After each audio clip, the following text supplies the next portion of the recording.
साथियों, आज हम शेयर मार्केट में इन्वेस्टमेंट पर बात करेंगे। साथियों, ये जानकर और देखकर बड़ा कष्ट होता है कि लोग अपनी मेहनत की कमाई से छोटी छोटी बचत करते हैं और बचत करने के बाद में जब स्टॉक मार्केट में आते हैं तो जो स्पेकुलेटर्स हैं वो उन्हें फंसा लेते हैं और फंसाने के बाद में वहाँ पर वो अपनी पूंजी को गंवा देते हैं। साथियों, जहाँ तक फंसाने की बात है तो वो फंसते तभी हैं जबकि वो अनजान होते हैं, सतर्क नहीं होते। और सतर्क क्यों नहीं होते हैं? क्योंकि उसके विषय में वो जानने, समझने और पढ़ने की कोशिश नहीं करते।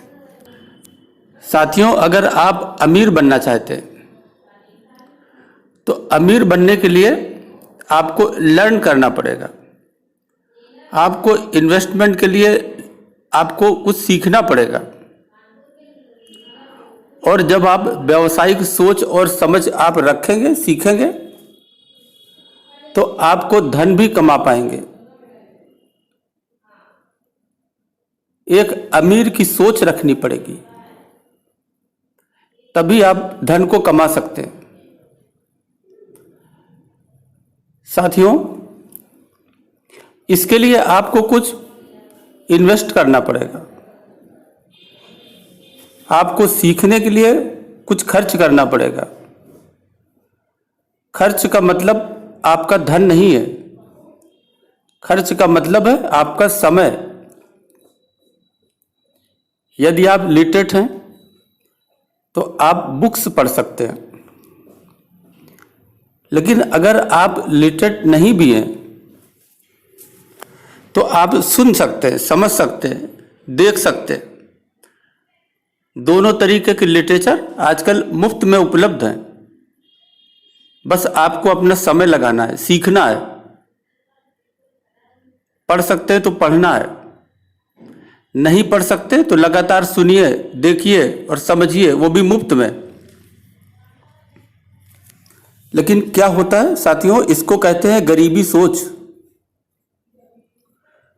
अमीर तो बनना चाहते हैं लेकिन सीखने के लिए अपने आप को मजबूत नहीं करना चाहते और इसे वो टाइम वेस्ट समझते हैं। फिर भी अमीर बनना चाहते हैं और इस अमीर बनने के चक्कर में अपनी पूंजी गंवा देते हैं।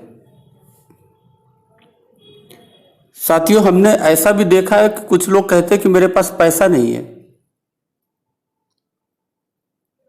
साथियों, मैंने बचपन में एक कहानी सुनी थी चूहे की। किसी की सोच जो है व्यावसायिक थी, उसको एक मरा हुआ चूहा दे दिया गया और उस मरे हुए चूहे को, वो बिल्ली को बेच करके उसने पैसा बनाया और ये क्रम चालू हो गया। तो साथियों, आपको अपनी व्यावसायिक समझ, व्यावसायिक सोच को उत्पन्न करना होगा। इसके लिए बहुत पढ़ाई की जरूरत भी नहीं है और बहुत ज्ञान की जरूरत नहीं है। जो भी आपके पास है, आज हम उदाहरण 25,000 रुपए से लेते हैं। 25,000 रुपए की बचत एक छोटी बचत मानी जाती है। साथियों, हम क्या करते हैं, इस निवेश में जो मैं लोगों को सलाह देता हूं वो ये सलाह देता हूं कि आप अपने निवेश का 30% कैश में रखिए, 10% आप गोल्ड ETF में लगाइए और 10% आप बॉन्ड में लगाइए, और जो 50% बचता है उसको आप शेयर्स में इन्वेस्ट करिए, जिसमें कम से कम 5 सेक्टर हो और 10 कंपनी हो। साथियों, इस तरह से 25,000 में 7,500 रुपए आपका कैश होगा, जिसका आप समय समय पर जब मौका मिलेगा तो आप नए शेयर्स अपने पोर्टफोलियो में डालेंगे, क्योंकि समय समय पर मौका मिलता रहता है। जब मार्केट काफी नीचाई पे जाता है, डिप करता है, 2500 रुपए आप गोल्ड ETF में लगाएंगे, 2500 रुपए आप बॉन्ड में लगाएंगे। इस प्रकार से आप जोखिम को कर सकेंगे कम। साथियों, यहां हम देखते हैं कि जो शेयर मार्केट में आते हैं, कोई 1 या 2 शेयर खरीद करके पूरा पैसा उसमें लगा देते हैं और सारा ध्यान उस कंपनी का जो चार्ट होता है, जो ग्राफ होता है, सारा दिन उसी को देखते रहते हैं। उसी में कितना वॉल्यूम जनरेट हुआ, क्या उसका रेजिस्टेंस है, क्या उसका सपोर्ट है, और देखते भी कितना है, 1 दिन का, 1 हफ्ते का, 1 महीने का, और बस उस पर पैसा लगा देते हैं। जब वो नीचे आता है, गिर जाता है, कमजोर कंपनी होती है, पूंजी डूब जाती है। तो साथियों, आज हम बहुत विवरण में नहीं जाएंगे क्योंकि समय समय पर इस तरह की चर्चा मैं करता रहता हूं। तो साथियों, जो पहला सवाल है वो ये है कि आप किस सेक्टर में पैसा लगाएं। तो साथियों, सबसे पहले हम 5 सेक्टर को चुनते हैं। अगर साथियों आप सेक्टर के ग्राफ को देखें तो कोई ना कोई सेक्टर मंदी में होता है और कोई ना कोई सेक्टर ग्रोथ में होता है। ये मंदी और ग्रोथ का समय जो है 1 साल, 2 साल, 3 साल और किसी किसी सेक्टर में 4 और 5 साल तक चलता रहता है। ये साइकिल होती है। इसलिए आप उन सेक्टर्स का चुनाव करें जिसमें ग्रोथ हो। जब आप इंडेक्स के चार्ट देखेंगे तो आपको ये अच्छे से समझ में आ जाएगा। तो आपको 5 ऐसे सेक्टर्स का चुनाव करना है जिसमें ग्रोथ हो। साथियों, उसके बाद आपको उस सेक्टर में व्यापार का चुनाव करना है और ऐसे व्यापार का चुनाव करना है जिसमें स्थायित्व हो। साथियों, स्थायित्व का मतलब मैं कुछ उदाहरण से आपको समझाता हूं। जैसे ऑटो इंडस्ट्रीज है, ऑटो इंडस्ट्रीज में आपने देखा होगा कि BS2, BS3, BS4, BS5, BS6 उसके कार्बोरेटर और इग्निशन में लगातार बदलाव होता रहा। उसके बाद कई बदलाव आए। अब इलेक्ट्रिक व्हीकल का समय आ गया है। तो ये सब आपको बातें देखनी है और ये सब समझना है कि जो आप व्यापार चुन रहे हैं, उसका, उस सेक्टर का जो आप स्वभाव चुन रहे हैं, उसमें आगे 10-5 साल तक स्थायित्व हो। जैसे अगर हम ऑटो की बात करें तो जो ऑटो एंसिलरी है उसमें स्थायित्व ज्यादा है। जैसे बेरिंग्स है, इलेक्ट्रिकल वायरिंग है, ग्लास है।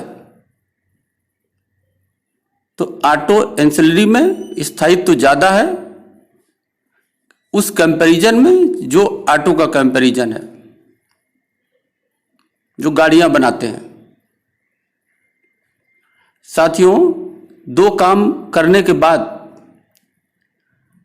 आपको उस सेक्टर और उस व्यापार की कम से कम 3 कंपनियों को, जो सबसे बड़ी कंपनी हो, लीडर कंपनी हो, उनका चुनाव करना है।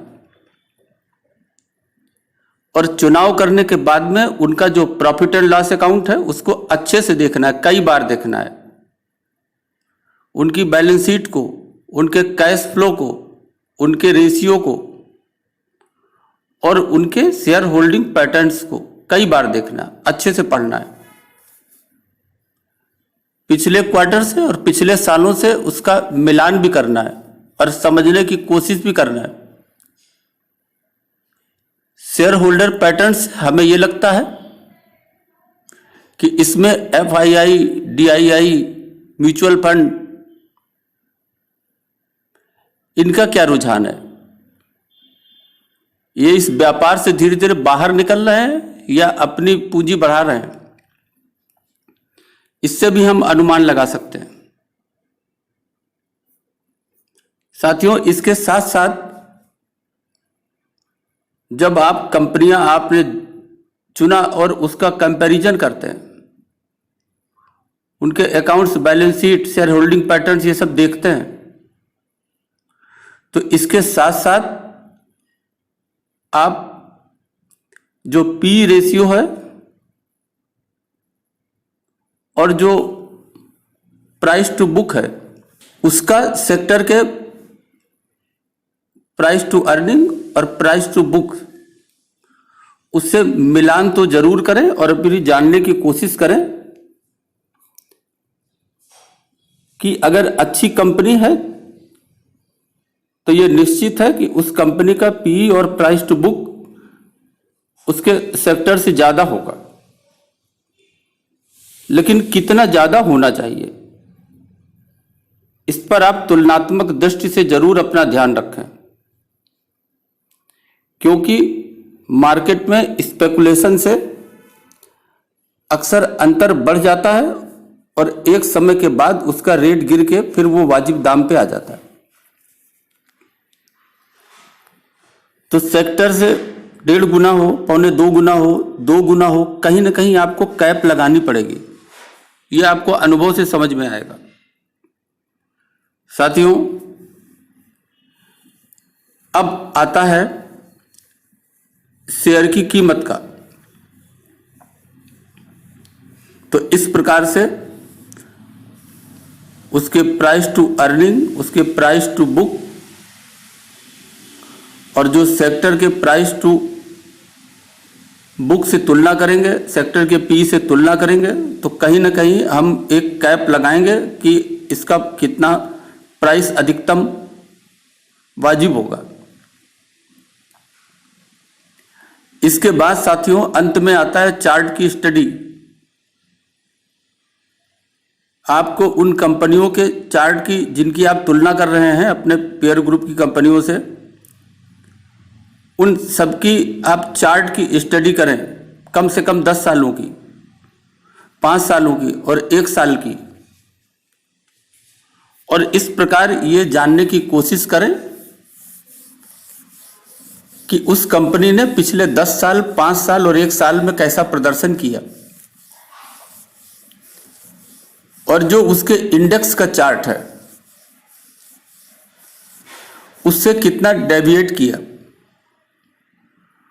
और अगर आप ये पाते हैं कि उसके इंडेक्स के चार्ट से उसका चार्ट बेहतर रहा है, अच्छा रहा है, तो आप ये समझ सकते हैं कि अपने सेक्टर की यह मजबूत कंपनी है। कभी कभी साथियों ऐसा होता है कि उस सेक्टर का डाउनफॉल होता है, तो उस सेक्टर की सभी कंपनियों पे कुछ ना कुछ उसका असर होता है। तो सेक्टर के अनुसार जैसा डाउनफॉल होता है उस कंपनी में भी उसी तरीके का डाउनफॉल होता है। और जब सेक्टर तेजी से ऊपर निकलता है तो उससे अगर अच्छी और मजबूत कंपनी है तो कहीं अपने सेक्टर का जो ग्राफ है, जो चार्ट है, उस चार्ट से कहीं ज्यादा तेजी से ऊपर जाती है। साथियों, अगर आप ध्यानपूर्वक देखेंगे तो हर सेक्टर में कम से कम 4 या 5 लीडिंग कंपनी होती हैं जो उस सेक्टर्स को चलाती हैं। आप इन्हीं लीडिंग कंपनियों पर अपना ध्यान केंद्रित रखें। तो साथियों, इस प्रकार अगर आप निवेश करेंगे तो आप देखेंगे कि आप हमेशा फायदे में रहेंगे, हमेशा लाभ में रहेंगे। आपका निवेश उत्तरोत्तर बढ़ता जाएगा, आपको डिविडेंड भी मिलेगा और आपकी कैपिटल ग्रोथ भी ठीक ठाक होगी, अच्छी होगी। अभी के लिए बस इतना ही। धन्यवाद।